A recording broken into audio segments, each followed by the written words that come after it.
शाला का पाहताना मोगली पुत्र तिष्य म्हणतात, महाराज तुम्ही खूप व्याकुळ दिसताय, खूप व्याकुळ. काय करू मी, एवढा बेचैन आहे.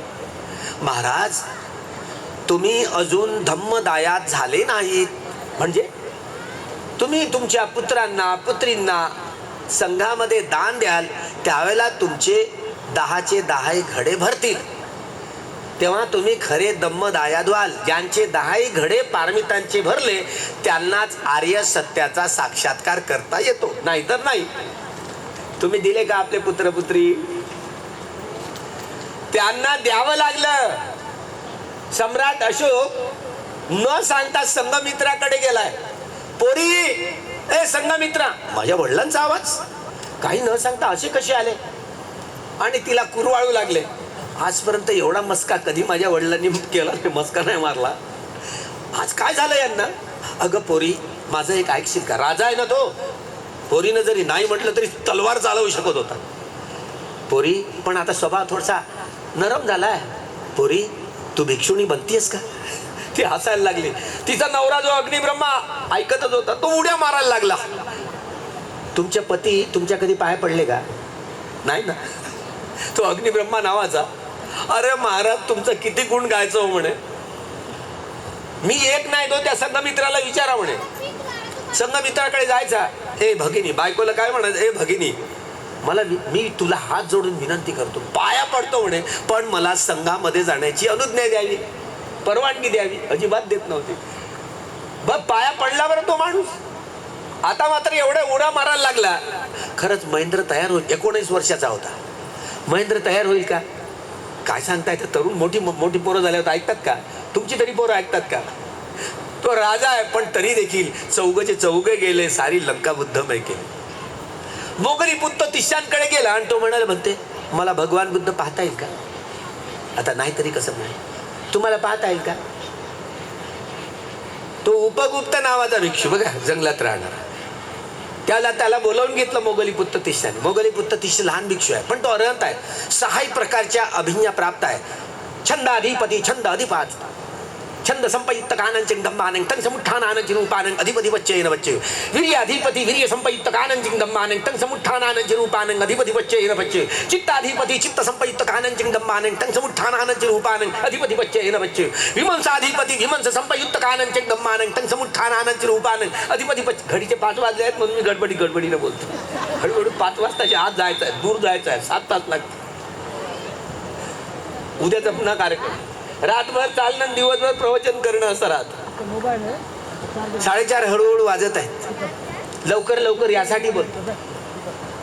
महाराज तुम्हाला कसं सांगायचं, एवढा हर्षोल्लास आहे. सम्राट अशोक, मी आज बुद्ध पाळणार. बघा, बुद्ध पाळणार आहे. तेव्हा आपल्या सगळ्या वग्गीवर राजा गेलाय. मोगली पुत्र तिष्य 2 भिक्षूंना घेऊन सोबत आहेत, त्यांचे जे उपस्थक आहेत. महाराज आता आपण इथून पायी जाऊ.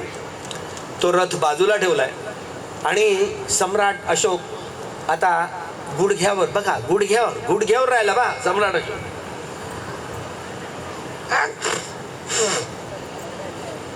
गुडघ्याच्या आधारावर असं चालत गुडघ्याच्या आधारावर समोर सरकत गेला. तिथे उपगुप्त नावाचा 6 प्रकारच्या अभिज्ञा ज्ञानामध्ये परिपूर्णता गाठलेला हा उपगुप्त बसून ध्यान करत. मोगली पुत्र तिष्य मोठे भिक्षू. उपगुप्तांनी त्यांना वंदन केलं. उपगुप्त आवसो सम्राट महाराजांना त्यांना बुद्ध बघावायचा आहे आणि आपण बुद्धांचं दर्शन करून द्यावं. पहा, त्यांच्यामध्ये इद्दी होती. बुद्धांचं रूप धारण करू शकण्याचं एवढं बल होतं त्यांच्याकडे, बरं का. आणि पाहता पाहता एक बोलले, म्हणते मोगली पुत्र तिष्यांना ते बोलले, उपगुप्त म्हणते, ते म्हणतात, म्हणते मी वंदन करतो आपल्याला. हे बुद्ध रूप दिसलं तुम्हाला, तुम्ही वंदन नाही करायचं म्हणे, कारण तुम्ही मोठे आहात माझ्यापेक्षा. ते बुद्ध नसणार आहेत बुद्धच, पण तुम्ही नाही वंदन करायचं म्हणे, लक्षात ठेवा म्हणे. कारण मी ते रूप पहा, हे इद्दी असते बरं. इद्दी सिद्धीच्या गोष्टी या धम्मातल्या शेंडीवाल्याने इथूनच उचलून घेऊन गेले, समजत आहे काय? तेव्हा हे उपगुप्त नावाचे भिक्षू, आता उशीर झाला, संगतीकडे भोजनाचा वाट पाहत आहे आणि इकडे आता 11:15 वाजता वेळ होत आहे. 11:15ची वेळ होत आहे जवळपास. हळूहळू माझा आता एक मध्यान्नावर सूर्य येतोय आणि उशीर होतोय. बघा आणि भोजनाला सगळा भिक्षू संघ बसलेला आहे. भोजनाला बसलेला आहे. बघा, हा सूर्य रोखून धरतात कोण? उपगुप्त. 12 सूर्य मध्यान्नापर्यंत येऊच देत नाही. बघा, हे साधी गोष्ट आहे का? साधी गोष्ट आहे. लोक विचार करत, भिक्षूंचं भोजनही झालं तरी तो सूर्य मध्यान्नावर आलाच नाही. समजत आहे का? आहे काय बुद्धी? हे बघा, सूर्य रोखण्याचं बल असतं हरण भिक्षूंकडे. इत्तिपादामध्ये एवढं बल असतं. भिक्षूंमध्ये चर्चा सुरू झाल्या. अरे, अजून मध्यान्नावर सूर्य यायचाच नाही, काय झालं? त्याच्यावर भगवंत, ज्या वेळेला भगवंतांच्या इत्तिपादावर एक प्रवचन आहे त्या अट्टकथेमध्ये, ते काय म्हणतात? अरे, हे काहीच नाही. सूर्याला रोखणं म्हणजे भगवंतांच्या पायाच्या धुळीचा कण नाही. मी नाही आहे भगवंतांच्या पायाच्या धुळीचा कण देखील नाही. भगवंत म्हणतील नाही, या प्रकृतीला तू थांब, तिला थांबावं लागेल. समजत आहे का? संबोधी ज्ञानाचा आउटलुक, संबोधी ज्ञानाचा दृष्टिकोन एवढा साधा सुद्धा नसतो. तो निर्वाणापर्यंत पोहोचतो. म्हणून पहिलं पाऊल म्हणजे सम्मादिष्टी होय. सम्यक दृष्टीची व्याख्या केली तथागतांनी. समजत तुम्ही, आम्ही काय म्हणतो? सम्यक दृष्टी म्हणजे योग्य दृष्टी, सम्यक दृष्टी म्हणजे विवेक दृष्टी, श्रम्यक दृष्टी म्हणजे वैज्ञानिक दृष्टी. बाबा, हे सगळे शब्द फेल आहेत बरं काय. म्हणून भगवंतांनी काय म्हटलंय? दुःखे ज्ञान, दुःख समुदय ज्ञान, दुःख निरोधे ज्ञान, दुःख निरोध गामिनी पटिपदाय ज्ञानंती इति उच्यते इति भिक्खवे सम्मादिष्टी. दुःख, दुःख समुदय, दुःख निरोध, दुःख निरोध गामिनी पटिपदा. या चारही सत्याचा अनुभव करत करत करत काया वाचा मनाने कर्म करणं म्हणजे सम्यक दृष्टी होय. आता कळत आहे का?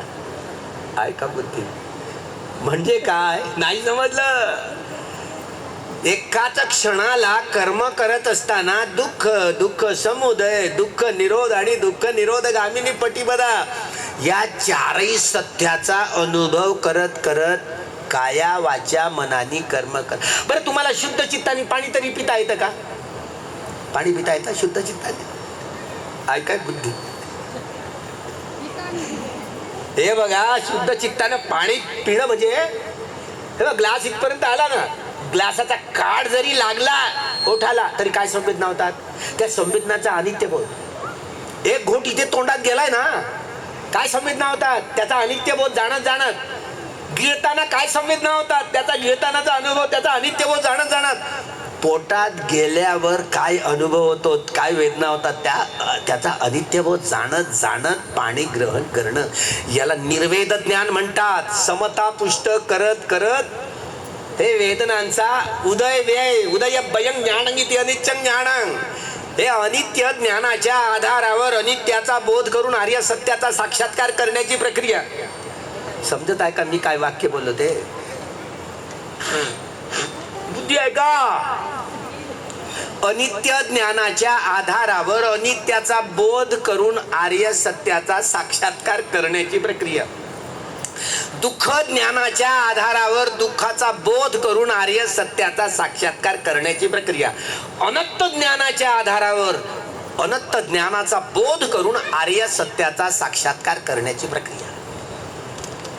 हिला बोधी लोकीय ज्ञानापासून तर लोकोत्तर ज्ञानापर्यंत ही पोचवणारी ही विशुद्धी मार्गाची, ज्याला शील विशुद्धी, चित्त विशुद्धी, दिट्ठी विशुद्धी, कांक्षा वितरण ज्ञान विशुद्धी, मार्ग अमार्ग ज्ञान विशुद्धी, पटिपदा ज्ञान विशुद्धी आणि यथाभूत ज्ञान विशुद्धी. हे सातही विशुद्धीचे टप्पे आहेत. तुम्हाला विपश्यनेचे लांग कोर्स करावे लागतील. एका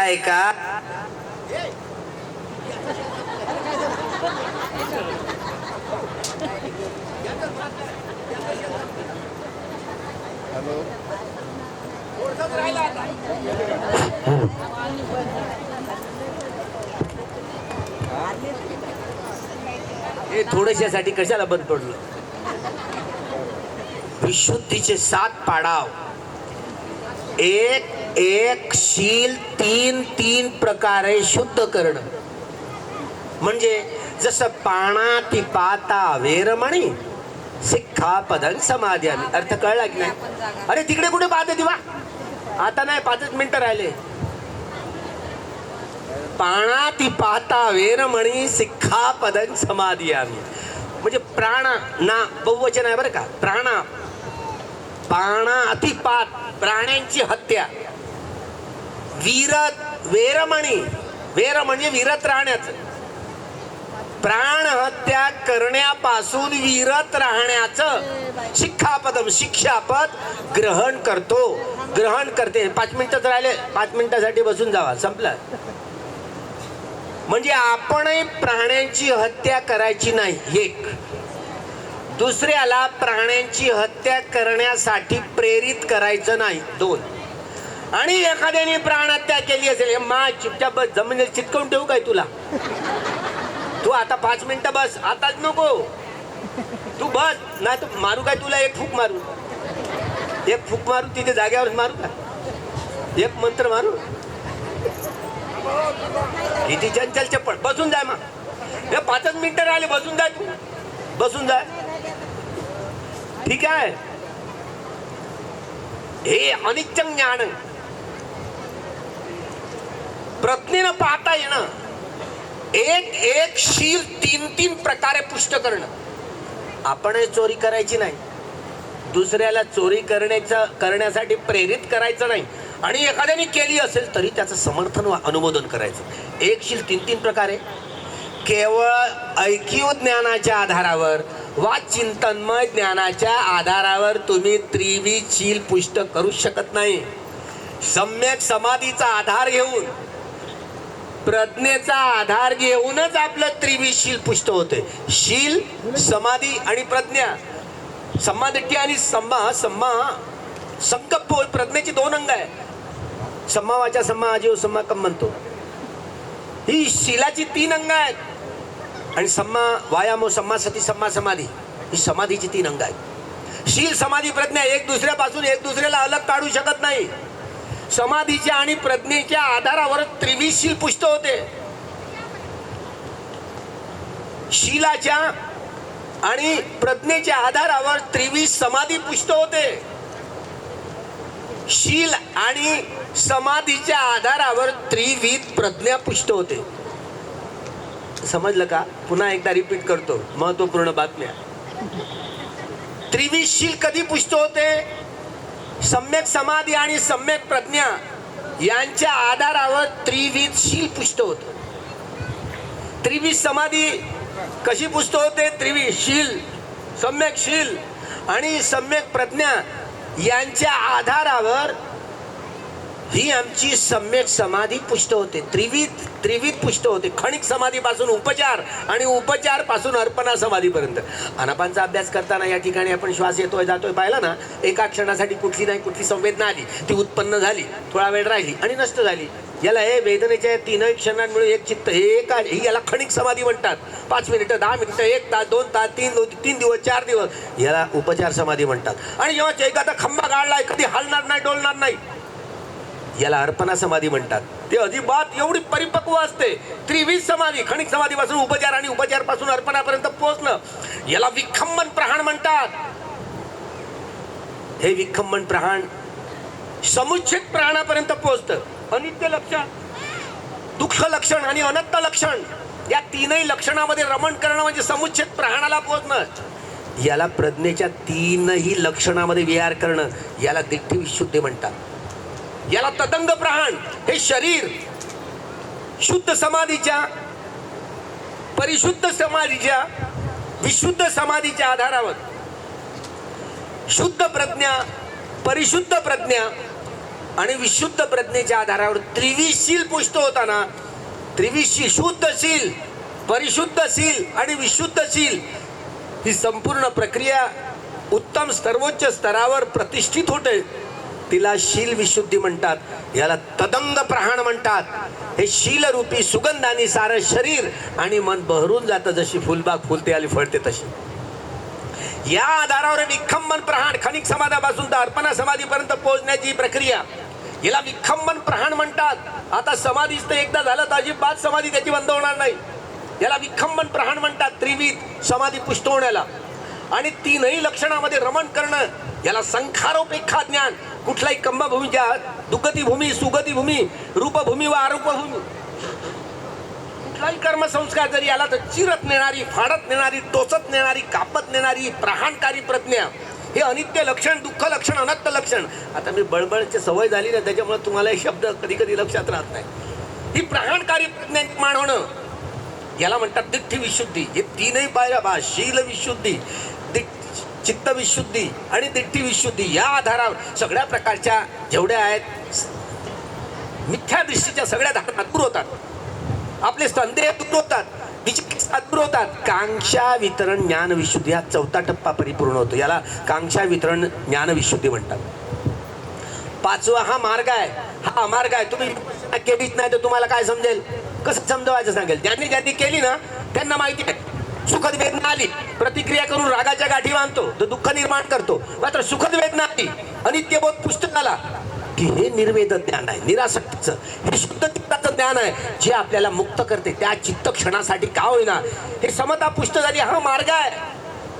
समता पुष्ट झाली नाही तो अमार्ग आहे. हे अमार्ग ज्ञान विशुद्धी म्हणतात. हा पाचवा टप्पा क्लिअर होतो, पूर्ण होतो. आणि सहावा टप्पा पटिपदा पहा, विपश्यना या कम्मठानाचा अभ्यास करून समर्श ज्ञान, उदयवे ज्ञान, भंग ज्ञान, भय ज्ञान, आदिनव ज्ञान, निब्बिदा ज्ञान, मुंचित काम्यता ज्ञान, पटिसंख्या ज्ञान, संखारोपेक्षा ज्ञान आणि अनुलोम ज्ञान, एक एक ज्ञान समजावून देण्यासाठी पुढे 10चे 10 टप्पे. तुम्ही काय सगळ्यांनी विपश्यना केलेली नाही, सगळं 10 नंबरच्या पुलाखालून सगळं पाणी वाहत जाईल, काहीच नाही समजणार. एक एक स्कंद हा समजावून सांगण्यासाठी प्रज्ञेचा विपश्यना ज्ञानाच्या अर्धा तास तरी लागतो.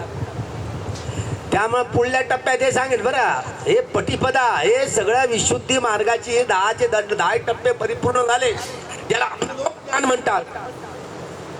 उदय ज्ञान आहे. आता उदय माहिती नाही पडत, वै धम्मा संकारा खै धम्मास, महापरिनिब्बाण सुत्तामधला हा आखरीचा उपदेश भगवंताचा. ज्यांनी याला अर्पणा, पहिल्या ध्यानाची अर्पणा समाधी म्हणतात. आता तुम्हाला काहीतरी समजेल, काहीच नाही समजेल. पहिल्या वितर्क विचार प्रीती सुख एकाग्रता, वितर्क विचार सहित प्रीती सुख एकाग्रता, हे पहिल्या ध्यानाची अर्पणा समाधी यालाच म्हणतात. खय वय धम्मा संखारा अपमा देईन संपादे. खय वय, तेव्हा सुगतीचा, अपाय गतीचे संस्कार आले तरी सुगतीकडे पोहोचण्यासाठी सगळ्या वाटा खुल्या होतात.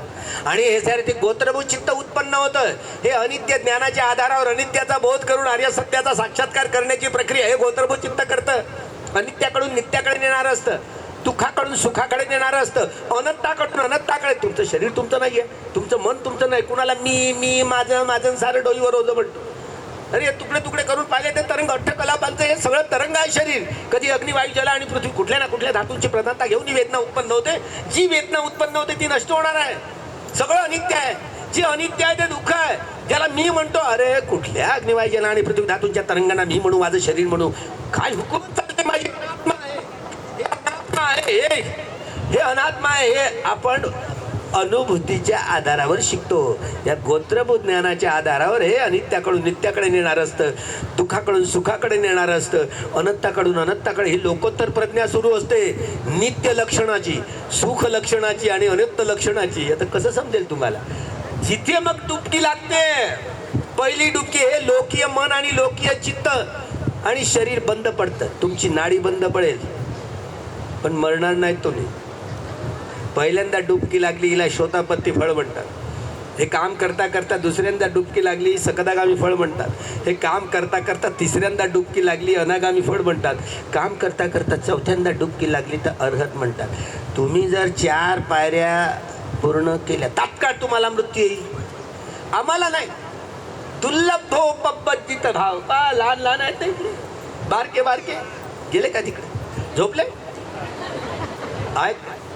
ऐकत आहेत. दुर्लभ हो पब्बजित भाव. ट्रेनिंग आहे ना, अप्रेंटिस सुरू आहे आता. भिक्षू जीवनाची अप्रेंटिस म्हणजे शामनेर दीक्षा आहे. दुर्लभ हो पब्बजित भाव. दुर्लभ आहे प्रवचिताचे जीवन. तुम्ही पांढरे कपडेवाले काय शिव्या देऊ तुम्हाला. तुम्हाला वाटत नाही काही असं व्हा म्हणून. केस हा रोग आहे. दुर्लभ हो पब्बजित भाव. तुम्ही गृहस्थ असा की गृहत्यागी असा, सगळ्यांचं ध्येय काय, निर्वाण प्राप्ती. त्यामुळे निर्वाण प्राप्तीच्या या मार्गांच्या अंगाचं यथाभूत जाणण्याचं, हा मार्ग माहिती झाला, हा अमार्ग माहिती झाला, यथाभूत ज्ञानाचं आकलन झालं, अनुभूतीच्या आधारावर प्रज्ञेच्या क्षेत्रामध्ये रमण करता आलं, तरच या पाचही माराविरुद्ध लढून आपण मुक्तीच्या या चारही अवस्था प्राप्त करू शकतो. हे बळ तुमच्या आमच्यामध्ये निर्माण हो. बाबासाहेबांनी सारं जगत बुद्धमय धम्ममय करण्याचं हे सगळ्यात मोठं कठीण काम तुमच्या आमच्या हे जबाबदारीवर दिलंय. सगळ्यात मोठी कठीण जबाबदारी आहे. हे निभवण्याचं बळ आमचा एक प्रतिनिधी भैयाबोधी इकडे आहेत. ते जर धम्म विनयावर राहतील तर वृद्धीच होत जाईल. धम्म विनेल त्यांचा तुटेल तर घसरण येईल, चढाव उतार येतील, पण हिंमत सोडायची नाही, हिंमत सोडायची नाही. त्यामुळं यथाभूत ज्ञानदर्शन म्हणून सतीपट्टान पहिलं शिबिर झालं ना, हळूहळू धम्म समजायला लागते. पहिलं शिबिर असतं हसिते पिते खाईते साहिते संपजानकारी होती, गते टिते सुते जागरिते संपजानकारी होती, संघाटी पत्तचीवर धारणे संपजानकारी होती. साधू म्हणता येतं का तुम्हाला? म्हणून पावर अरे अरे गेले कामात.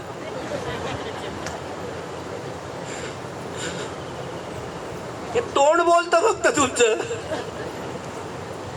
प्रत्येक कर्म करताना कायेद्वारे, वाचेद्वारे आणि मनाद्वारे करावं लागतं. हे कोणतं मन घ्याल? हे निर्लिप्त चित्त, निर्वेद चित्त असलं पाहिजे. निर्लिप्त हे शुद्ध चित्त असलं पाहिजे. वेदनांचा अनित्य बोध करत करत साधुकार म्हणणं. बघा, वेदनांचा दुःख बोध करत करत साधुकार म्हणणं, वेदनांच्या आधारावर अनंताचा बोध करत करत साधुकार म्हणणं. म्हणून तीनदा तीनदा म्हणावं लागतं, एकदा म्हणून भागत नाही. नमो तस्स भगवतो तो समाज एकदा म्हणून नाही भागवत. हे एकदा अनित्य लक्षण वेदनांचा उदय वेद जाणत जाणत नमो तस्स भगवतो तो सम्मा संबुद्धचं म्हणणं. हे म्हणता येत नाही तुम्हाला ना. तोंड बोलतंय जगात साधू साधू, तोंड बोलतंय. बोलायचाच भात आणि बोलायचीच कडी. पोटात गेल्याशिवाय काही कामी पडेल का? आहे काय बुद्धी? आता मलाच नव्हती तर तुम्हाला तरी काय म्हणणार आहे? 10 वर्ष झाली अरे भिक्षूंनी मला माझं तोंडच बंद केलंय. हो ज्ञानज्योती म्हणते तुम्हाला साधू म्हणता येतं का? मी माझी बोलती बंद झाली. बघा ना आता माझीच किती, तुम्हाला काय म्हणू मी? अरे माझ्या भिक्षू जीवनाला 10 वर्ष झाली तरी मी किती मागासलेला होतो सांग मला. मी मला हसतो होतो. मी किती मागासलेला आहे सांगा ना. ज्यांच्या भिक्षू जीवनाला 10 वर्ष झाली, थेरडा झाला. थेरडा म्हणजे स्थविर होतं. थेरडा म्हणजे म्हातारा नाही का? थेरेपी हा इंग्रजी शब्द इकडून तिकडे गेला. थेरडा म्हणजे म्हातारा. महाथेर म्हणजे खलखल म्हातारा, मोठा म्हातारा, लहान म्हातारा, मोठा म्हातारा, लहान म्हातारा, मोठं म्हातारा, स्थविर लहान म्हातारा, स्थविर मोठं म्हातारा. धम्माच्या क्षेत्रातलं केवळ वय वाढून काय केस पिकवून काय म्हातारपण येतं का? हे म्हातारपण कुतरपण सारखंच असतं, काय खरं नसतं.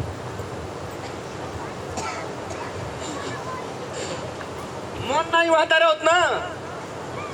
मन बसत राहत. काय करू रे म्हणताय? म्हातारा झालं ना तरी मिशीवर आठ देत बरं का. पाहूनच गेला रे. काय पाहणार आहे? तुझं शरीर तू नाही. मी सारं माझं सारं डोईवर रोज. हे शरीराविषयी या इथूनच तर सुरुवात केली भगवंतानी. पंच उपादान खंदापि दुःखा पुब्बे यनन सुप्तेसु धम्मेसु चक्षुमुदपादी ज्ञानमुदपादी पඤ्ञा उदपादी विद्या उदपादी आलोको उदपादी. काही समजलं? धम्मचक्षु उत्पन्न झाले, ज्ञानचक्षु उत्पन्न झाले, प्रज्ञाचक्षु उत्पन्न झाले, विद्या उत्पन्न झाली म्हणजे आर्य सत्याचा साक्षात्कार करता आला. आलोको उदपादी हा प्रकाश जो न संपणारा प्रकाश असतो, जो उत्पन्नही होत नाही आणि जो नष्टही होत नाही, तो आलोक लोकोत्तर आलोक असतो. जो शोतापन्न सकदागामी अनागामी. आता भगवान बुद्ध मरण पावले ना, त्यांचं महापरिनिब्बाण झालं ना, त्यांचं अस्तित्व आहे का? बुद्धी पाहतो तुमची आहे की नाही. असतं का भगवंताच्या महापरिनिर्वाणानंतर त्यांचं अस्तित्व असतं की नाही? असतंही आणि नसतंही.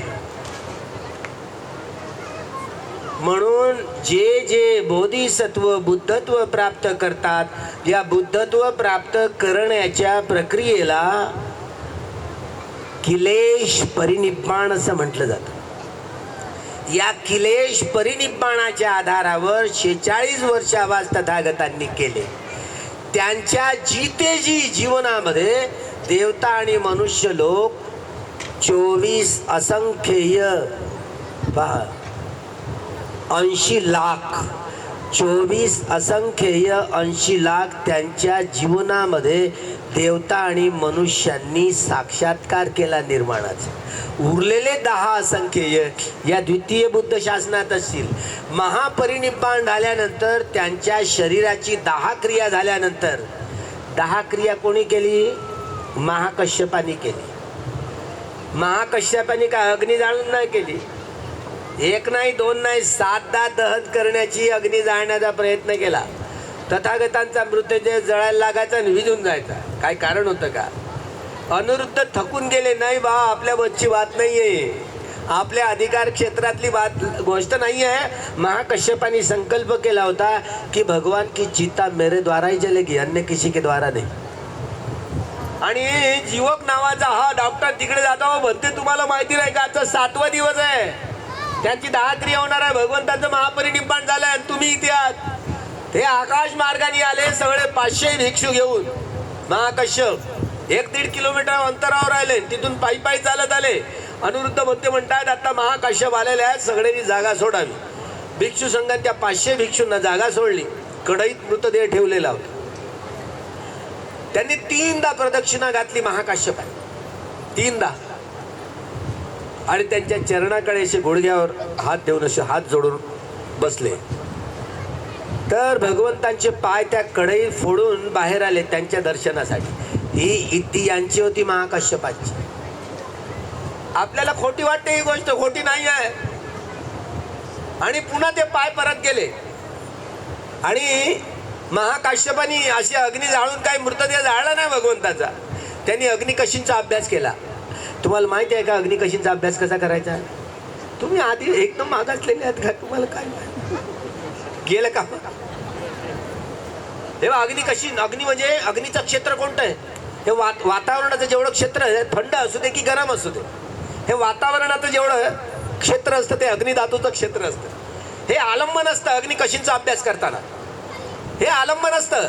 ही संपूर्ण गरमी गरमी गरमी ही उष्ण धातूंचं आणि हे या संपूर्ण चित्तातल्या उष्ण धातूंचे आलंबन करून ही अग्नी पेटवता ते अरहंतांना. त्यांच्याकडे तो पावर असतो. आणि अग्निकशींचा अभ्यास करून मृतदेह लोक आपोआप जळायला लागला. तर तेव्हा देवता लोकांनी मंदार पुष्पांचा वर्षाव करून ते साधू साधू म्हणायला लागले. ते हे डोळे उघडून मग हे लोक साधू साधू म्हणायला लागले मंदार पुष्पांचा वर्षाव करून. तेव्हा हे जाळताना अशी ही भूमी हादरली, भूकंप पावली बरं का. अशा रीतीनं 10 क्रिया झाल्यानंतर त्यांच्या शरीर 10 क्रियानंतर प्रत्येक अंगाची अवयव झाले, हे धातू बनल्या रॅलिक्स. आणि या मोठे मोठे 8 स्तूप बांधले होते. त्यापैकी एक देवता लोक नागलोकांमध्ये एक